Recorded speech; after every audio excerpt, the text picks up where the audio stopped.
What's up, Trojans? I was away for a bit, but don't worry. I was watching the last two Giants games. Don't you worry. So we're going to do this in order.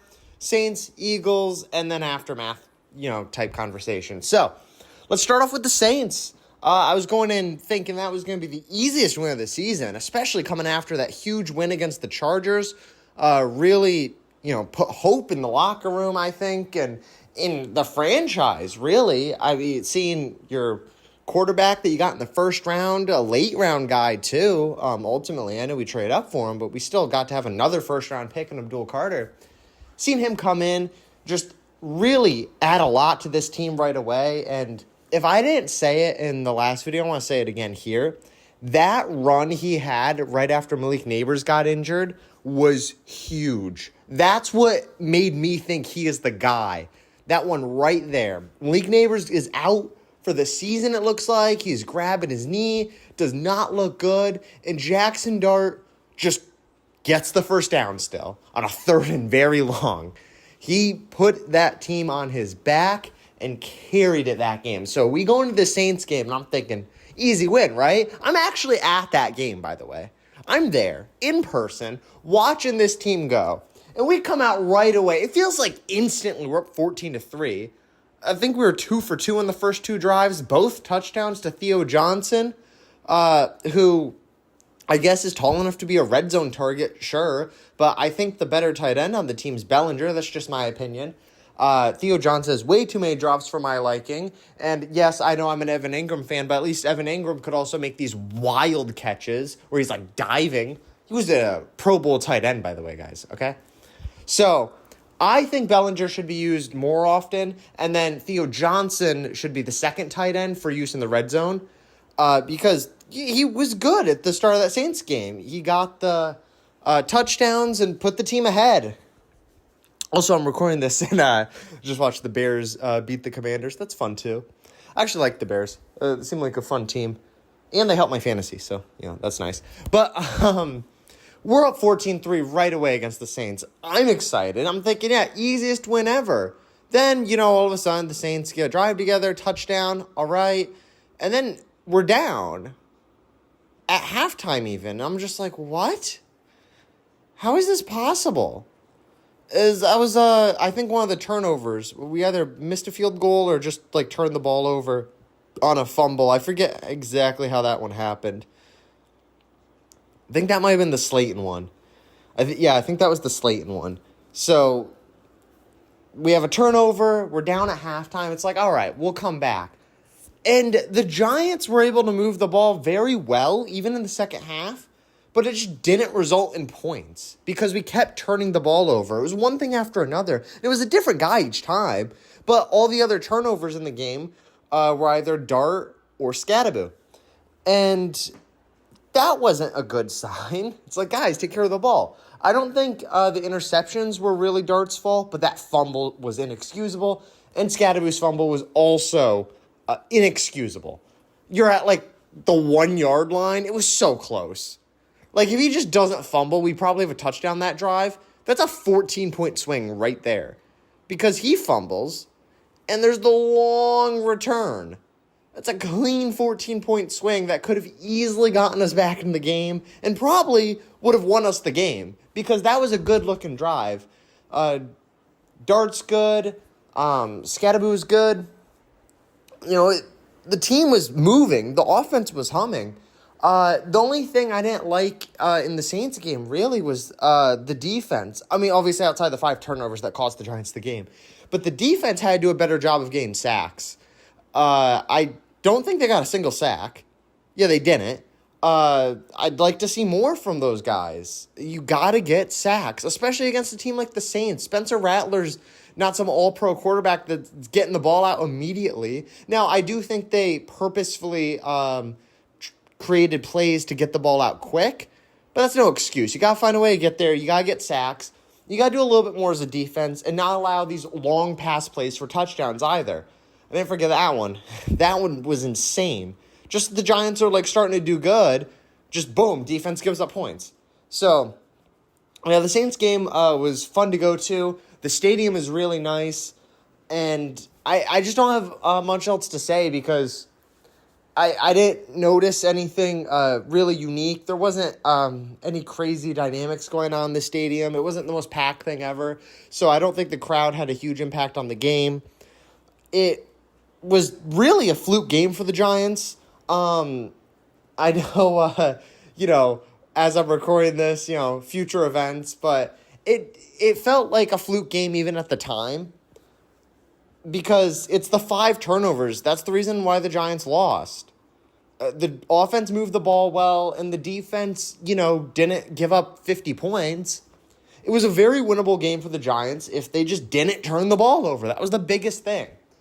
And so we have a quick turnaround of a game. We're going up against the Philadelphia Eagles next, our division rivals, the Super Bowl champions. It's not looking good for the Giants. A 1-4 team, it's not where you want to be. And we're going up against, theoretically, one of the best teams in the league. And what the Giants do is just win. And they don't just win. They win in a very dominant way. The Giants absolutely destroyed the Eagles on Thursday Night Football, and I'm so glad that game was primetime, so the rest of the NFL got to actually see the Giants perform, because they didn't watch that Saints game. They're just like, oh, Giants lost to the Saints? They must suck. Oh, look at that final score. 14-26, not realizing one fumble was the difference in the game. One of the 5 turnovers, but still, the Skattebo one was the worst. That's why he needed the new gloves. The Giants, I thought, were always going to have a competitive game against the Eagles after seeing their performance the last 2 weeks with Dart and Skattebo being the main guys. But I was not expecting what we got. We had some guys really show up against the Eagles. Special shout out to a simple one, Kayvon Thibodeau. You can see some people elevate their performance when it matters, and Kayvon's just one of those guys. I mean, we all remember the 2022 game against the Commanders, right? It would have been the Commanders, or the Washington football team, whatever. We all remember that one, right? He really helped the Giants secure that playoff spot that year by winning that huge Sunday night game. And he showed up again on Thursday night. So many pressures. He made a huge impact on the game. I'm not sure on his sack total, but because the main guy that got sacks, the main guy that made the obvious impact was Brian Burns. But I feel like every single snap, Kayvon was involved. He had so many pressures. He had so many run stuffs on Saquon. He made his presence known. So that's why I want to give him the special shout out, because I didn't think that one was that obvious. Burns was amazing, yes. Flott really stepped into his role as the star corner. He had that big interception on Jalen Hurts, and that was another one of those ones, man, where they start the game, and they're like, yeah, Jalen Hurts hasn't thrown a pick in forever. And I'm like, okay, we're going to pick him, right? Like, you can't just show me that stat and expect him not to get picked in this game. And, of course, it happened late in the game. Flott coming in, really securing that starting role for himself, so congrats to him. Defense really showed up against the Eagles.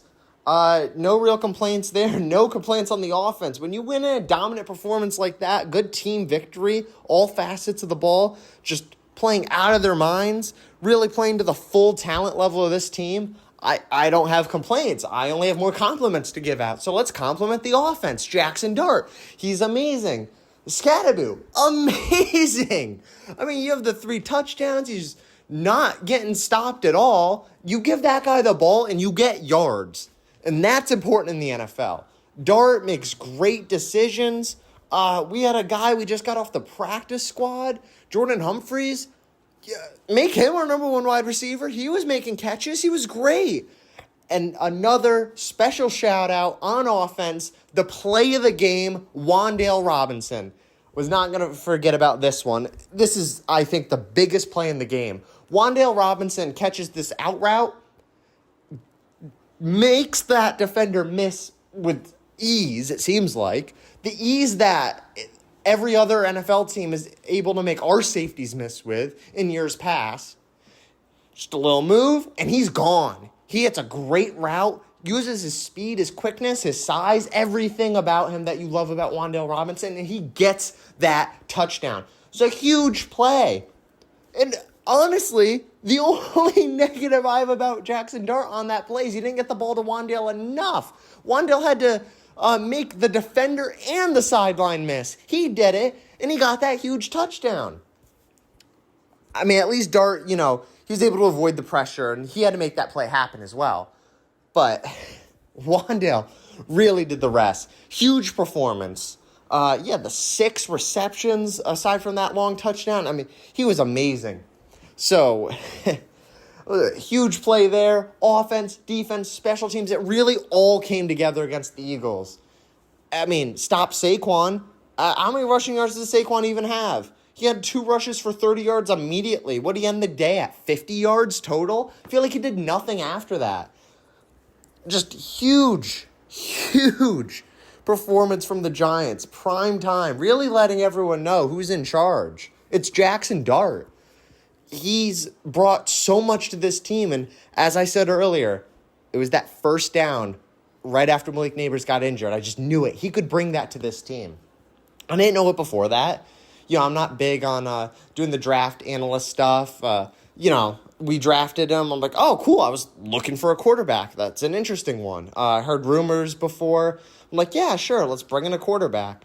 Before the draft process, I probably would have been like, yeah, let's get Cameron Ward in here. That was the guy I wanted. But, then we weren't in the position to get him. So it's like, all right, well, who's up next? And, the front office, Brian Dable especially, according to several reports, really wanted Jackson Dart. And I'm like, all right, yeah, let's get a quarterback in here. Let's give the guy a chance. I was thinking Russ would get a lot longer of a leash, but, I guess 0-3 speaks for itself. You got to get Dart in here. And he just has that energy. He brings something to this team that's really, really special. The team, the fan base, everything. We're all behind this guy now. And along with that, in this draft class, we got this awesome running back who came out of nowhere, it feels like. I mean, Tyrone Tracy did this to Singletary not long ago. Injured for a couple weeks, all of a sudden he's the dominant starter. Oh, well, now Skattebo's in here doing it to Tracy. Even better, though, because Skattebo feels like this franchise-level back as well. And Dart seems like a franchise quarterback. Seems like it. Let's not go crazy. But, I mean, he's really brought something to this team. He's making great decisions out there. He does not look like a rookie quarterback. This guy knows his stuff when he's out there. Has great sense of the pocket. He's feeling out pressure really well. Feels like he's improving week to week even. My biggest complaint with him against the Chargers was how many sacks he took. And I feel like he fixed that in a week. And then, the biggest complaint against the Saints is, he turned the ball over a bunch. Didn't turn the ball over against the Eagles.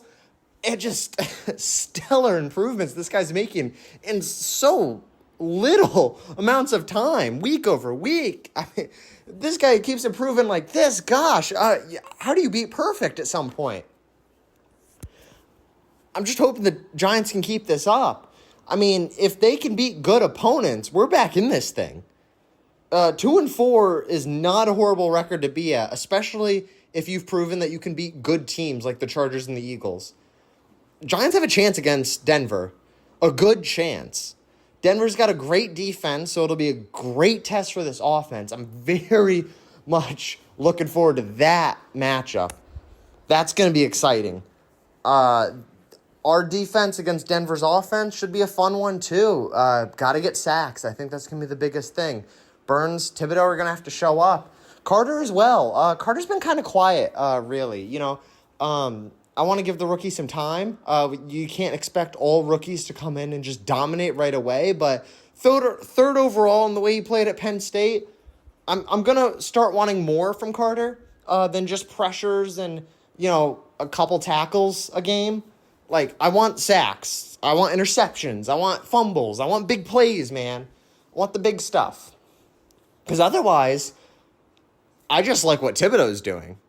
I hope the Giants re-sign Thibodeau this offseason because he's making his impact on the team.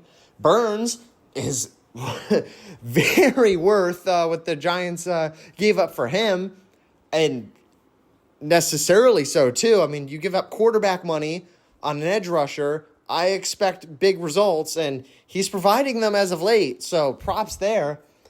And I hope the Giants can keep this moving because Thursday was huge. Beating the Eagles, it feels like that's a team the Giants have a hard time against.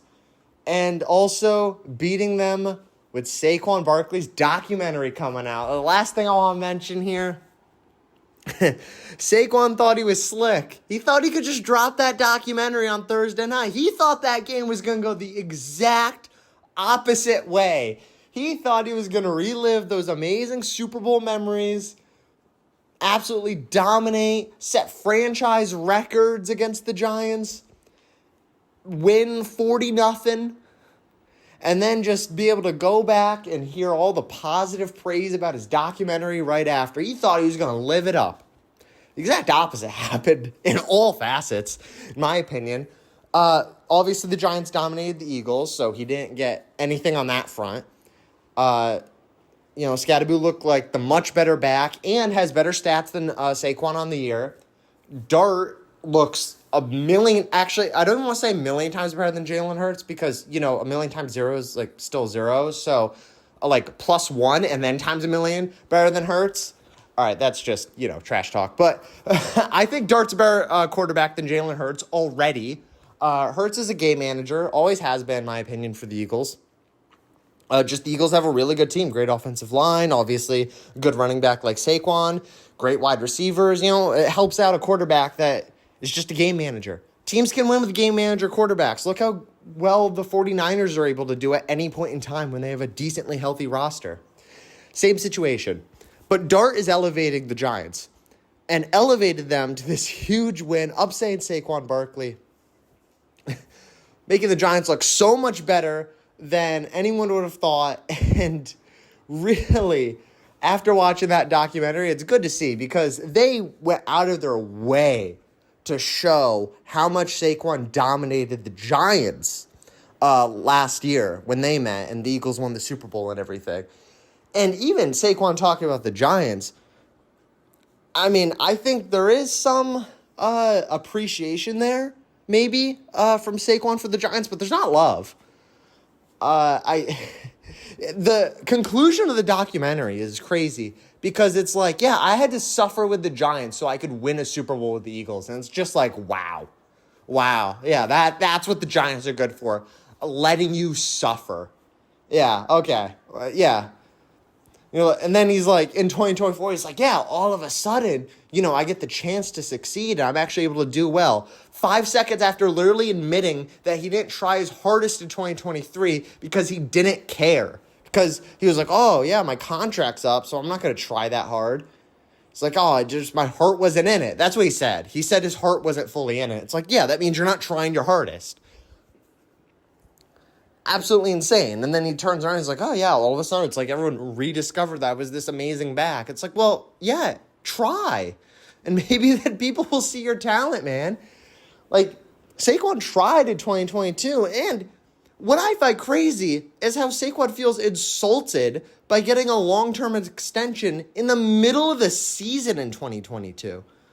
Like, why would you want an extension in the middle of the season? I'm shocked the Giants offered it when I heard that. I was like, wow, that's complimenting Saquon to give him a contract in the middle of the season. No, Saquon apparently was demanding a contract in week 4. He's like, oh, we're winning, and I'm a part of this team. Therefore, you have to pay me money so we keep winning. He's like, yeah, I want a contract. This is weighing on me. Like, weighing on you? Focus on winning. We got a whole season ahead, man. Like, that's crazy. And, aside from, the fact that Saquon's from Philly, it's clear what happened there. Saquon wanted to go to a team that he thought was good, and the Giants had just lost a lot to Philly with that playoff game ending the Giants' 2022 season and, not having a great 2023 performance against them. He's like, wow, the Eagles are good. I could go there and win a Super Bowl. And that's what he wanted to do, and he got his wish. I just wish he was more honest about that in the documentary. That's clearly what he wanted, and he got it. No hate if he's just like, yeah, I didn't think I could win with the Giants, and I wanted to win. And so, unfortunately, I had to choose the Eagles, and it worked out for me because I'm from there to a large degree, and it worked out. No hate if he just admitted that, but no, he turns it into, oh, I was insulted by their offer. The Eagles gave him the same amount of money the Giants offered him. The big reason in the documentary that he said he signed with the Eagles, this is the one he cited, $1 million extra guaranteed. That's all it took. No loyalty to the Giants from Saquon. So, yeah, it was good to beat the Eagles on Thursday night. Absolutely insane. You think you know a guy in 2022 when he's, dominating and helping you win a playoff game, for the first time in forever. You think that would have been special to him. No, apparently the entire time he was like, when are the Giants going to pay me? Which is a fair thought to have, but not in the middle of the season. Save that for after the season. And then next year, he's like, yeah, I really wanted to go out and prove my worth. And then he's like, yeah, I didn't really want to try that hard because I didn't have the contract locked down. It's like, all right, either that's an excuse, making up for the fact that you didn't put up like 1 billion yards in 2023, or that's true, and that's sad. That's just sad. Always try your hardest. Man, that's a huge thing in the NFL. Now, sure, you got what you wanted. That's awesome. Win a Super Bowl, that's amazing. That's why everyone goes to the NFL to do. But, be honest, man. That's all I think anyone actually wanted from Saquon. Just be honest. And I think we would have liked it if he didn't literally go to the Eagles. That was a choice on his part. For $1 million extra guaranteed. That's all it took. That's all it took. I don't even hate Soto. Juan Soto did the same exact thing with the Yankees. And he's just like, yeah, I did it for the money. I'm like, oh, yeah, he clearly did it for the money. Whatever. He wanted more money, and he got it. Okay, yeah, sure, whatever. Okay. Don't be like, oh, yeah, I was insulted by this offer. That's the same offer the Eagles gave him. Yeah. If he was just honest, I think he would have a lot more favorability from the Giants fans, even though he went to the Eagles. I don't think Eagles fans are Eagles fans. I don't think Giants fans are all going crazy. The fact that Ojulari's on the Eagles now. Not freaking out about that. Because, yeah, it was just whatever. Yeah, I signed with the Eagles. No big deal. I'm not freaking out about the fact that Xavier McKinney went to the Packers. He wanted more money. He got it with the Packers. And he's doing well. He led the league in interceptions last year. No hate there. Yeah, wanted more money. He got it. Cool. Awesome. But Saquon's making this whole thing, and that's why it was so good for the Giants to win on Thursday night. Because I think we all thought the writing was on the wall. Oh, yeah, the Eagles are going to dominate the Giants. Saquon's going to set a record. Then they're going to promote his documentary at halftime. It's like, oh, go watch him, make fun of the Giants for hours on end. Nope. That's not what happened. Now, I will say, to a degree, the first half of the documentary is fairly favorable of his time with the Giants, because it's actually clips of him at the time being like, yeah, I want to get better and help this team win. I want to do better, prove I can come back from the injury. It's a very tough thing to recover from, his ACL. That part's fine, and I get how losing really takes a toll on you. But when it starts to get in the contract talks and then goes to the Eagles side, wow. Is it so negative immediately toward the Giants? It's crazy. And then at the very end, he's like, yeah, I like the Giants because, the trainers helped me through the ACL, and I had to suffer with them in order to be able to win a Super Bowl with the Eagles. It's just a crazy way that gets worded. And again, he doesn't say, I had to suffer. He's like, yeah, I had to, go through that hardship. He says it a little bit better, but absolutely insane. All right, I had to rant on that for a bit because that one really got to me in a wild way because, Saquon was my favorite player on the Giants for the longest time, and then he just turns around and just starts hating on the Giants. So, had to talk about that, but hey, we're past that now. We have Cam Skattebo. We have Jackson Dart. We're going to the Broncos, and we're going to give them a fight. I don't want to say we're guaranteeing a win or anything, but I got a good feeling that the game's going to be fun to watch because the Giants' offense is really good. The Denver defense is really good. Our defense is pretty good. And the Denver offense isn't, a snooze fest either. So this is going to be a good game. I think it's going to be close. I think it's going to come down to something wild. It's going to come down to a Darius Slayton catch or something if he's even back. Humphrey's catch, if nothing else. Going to come down to Wan'Dale breaking a tackle again. It's going to come down to Skattebo trucking a safety or a linebacker again. Oh, that poor Eagles defense. They're going to have so much ice. I don't know if they're going to be ready in time for their next week's game. They might have to take an early bye week or something. Skattebo just hit everybody. All right. I'll see you guys in the next one. I'm looking forward to the next game. I'm looking forward to the rest of the season now. 2-4. Really? It's 2-1. The Giants are 2-1 right now. That's how you have to think about it. Putting a new quarterback in resets the season. On the Chargers game, I titled my video, Jackson Dart is 1-0. That's how we had to view that. Then he went 1-1, and now we're 2-1. That's where the Giants are at. We have to view it like that. Otherwise, we're not being honest about where this team's at. 2-1. That's what this team is. 2-1. Yeah, the overall record's 2-4, so that'll affect, playoff talks and things like that. But the team's 2-1 right now. And there's a long season ahead still. Even though technically the Giants have a losing record on the year. So, see you guys in the next one. I'm looking forward to it. Looking forward to the rest of the season. Let's go Dart.